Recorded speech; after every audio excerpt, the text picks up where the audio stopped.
Tonight is Saturday night.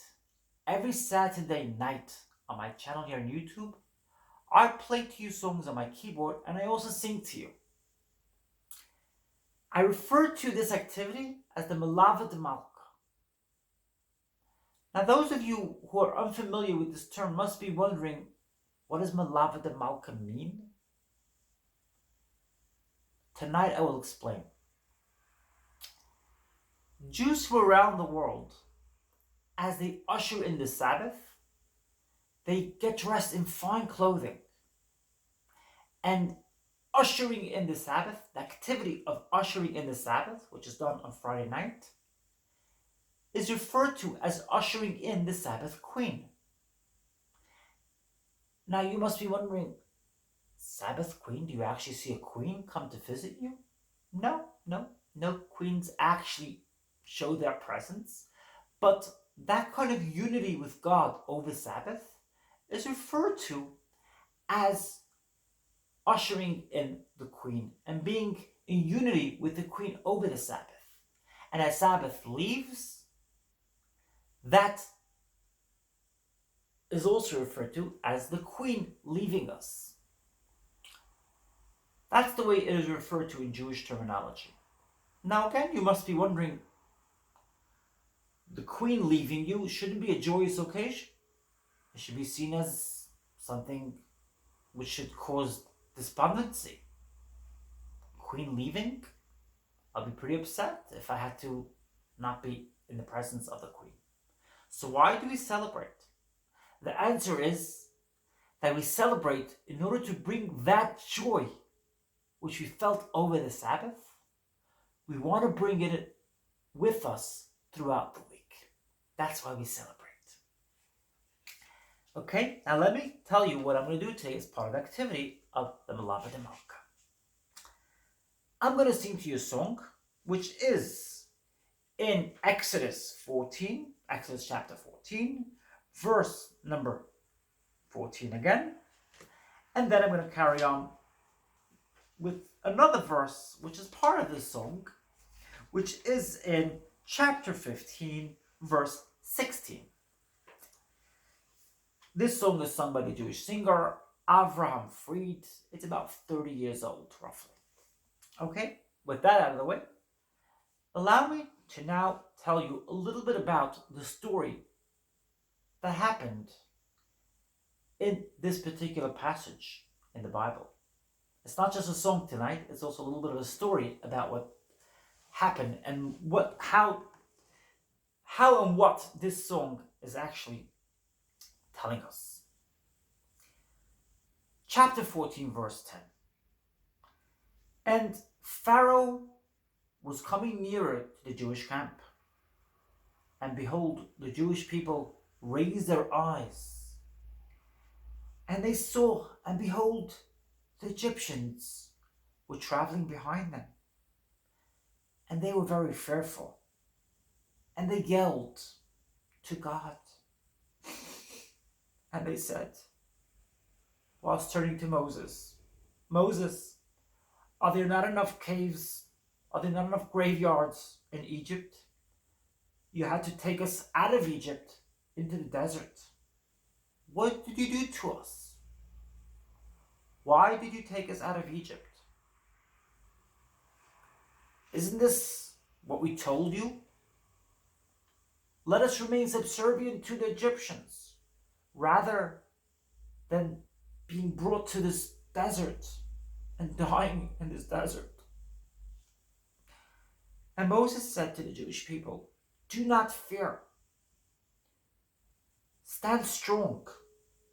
Stand up and remain strong, and you will see the salvation that God will do for you.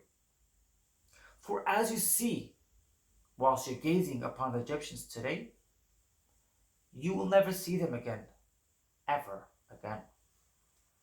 And now to my song.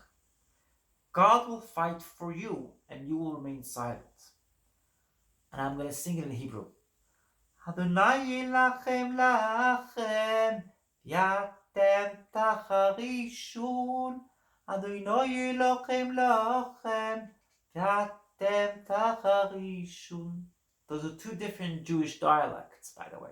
I sung the more profound Israeli dialect, and then I sung it in the regular Ashkenazi Israeli dialect. So the first one was a Sephardi Israeli dialect, and the second was the Ashkenazi one.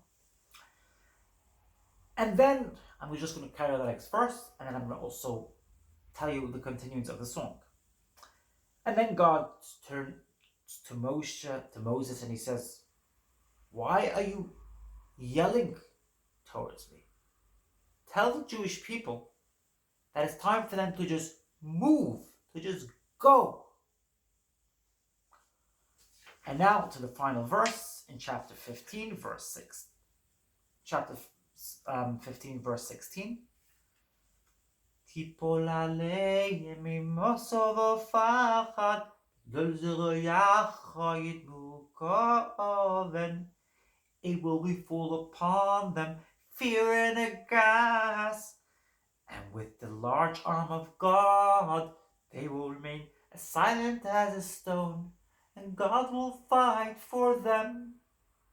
They will remain silent. Or rather, God will fight for you. It's a reference to you, all of you, and you will remain silent. Now I'm going to play it to you on my keyboard. You ready? Here we go.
Now I will explain to you a little bit about this story and how it connects to Jessica Madden's story.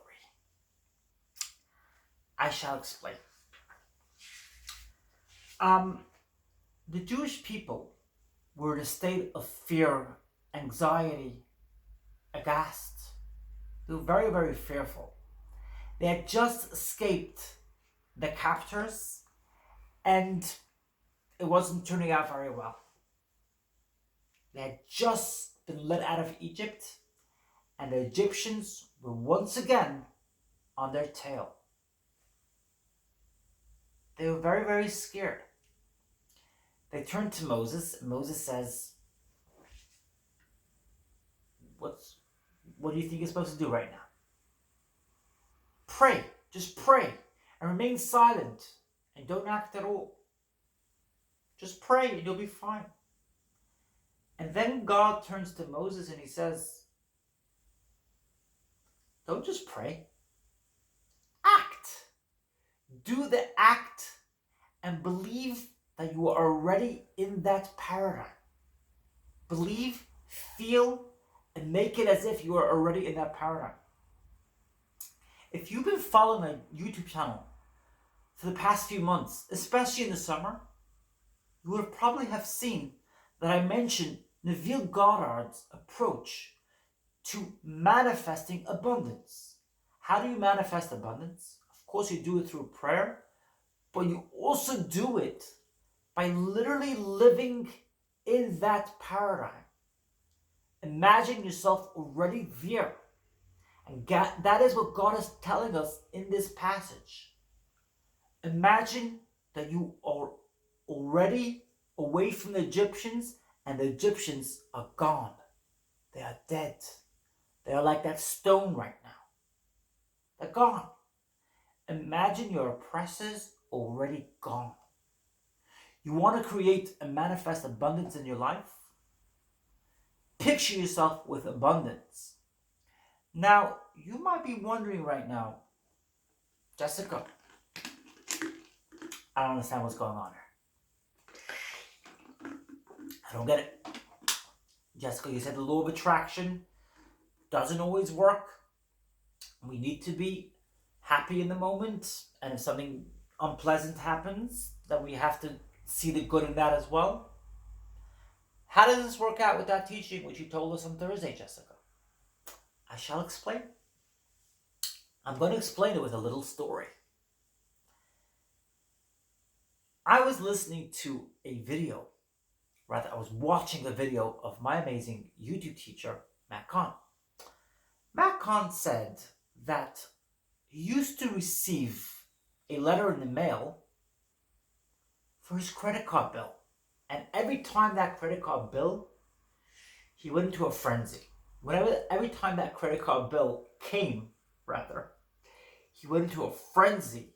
He was terrified. Oh my goodness, there's another bill. Oh my goodness. He was petrified. You know what he did? He decided to change things a little bit. He said, every time a credit card bill came, every time a credit card bill, he said, yes, yes, yes, yes. And when he saw the credit card bill and the number, the figure which he had to pay was a very large figure, and he saw next to it the minimum payment, he said, wow, I only have to pay such a small amount. Yes, yes, yes, yes. And he created that kind of abundance within himself. He believed in that abundance, and his wife is a witness to this. In 3 months' time, he had a windfall of cash, and he had no more problem of scarcity and no more problem of lack of money. And that is what this concept is all about. Now, it doesn't mean that whilst you are waiting for your manifestation to happen, that you won't see scarcity. That doesn't mean that when you are ready to catch a bus, that bus will always be there. Very often I give you stories of buses. That's why, again, I'm mentioning a bus. And I beautifully expressed this week how I missed a bus that just went right past me on Wednesday night. Went right past me. I beautifully explained that because I want you to understand that sometimes things are not so comfortable. It was freezing cold. I was shivering. It's not so comfortable. But I saw the good in it, and I didn't have to have it being different. And like I said tonight, that when you see your abundance in your situation, whichever situation that is, you will eventually see that abundance being created, because we are all part of God, and we create and manifest positive things through our own means of manifestation. It takes time though, because the brain has been associated with negativity for so long. You can't expect things to happen overnight, because for so many years you've told your brain that scarcity creates more scarcity. Lack of abundance creates more lack of abundance. So it takes time, patience, and effort. It's not hard, it's just not so easy. That's my message tonight. Did you enjoy tonight's video? Smash the like button. On my videos here on YouTube, I share words of wisdom, words of brilliance. I deliver brilliance. I deliver brilliant ideas. Smash the like button, press the subscribe button, and press the little tiny bell notification next to the subscribe button, so that you too could see these amazing, amazing words of wisdom as soon as they come out. Smash the like button, share away, drop your comments in the comment section. I look forward to seeing your amazing comments here. We have such amazing subscribers here. My amazing friend Emily has subscribed in the last few days. Thank you. Thank you for your kindness. I look forward to seeing you all on my next video. Have a great evening. I love you so much.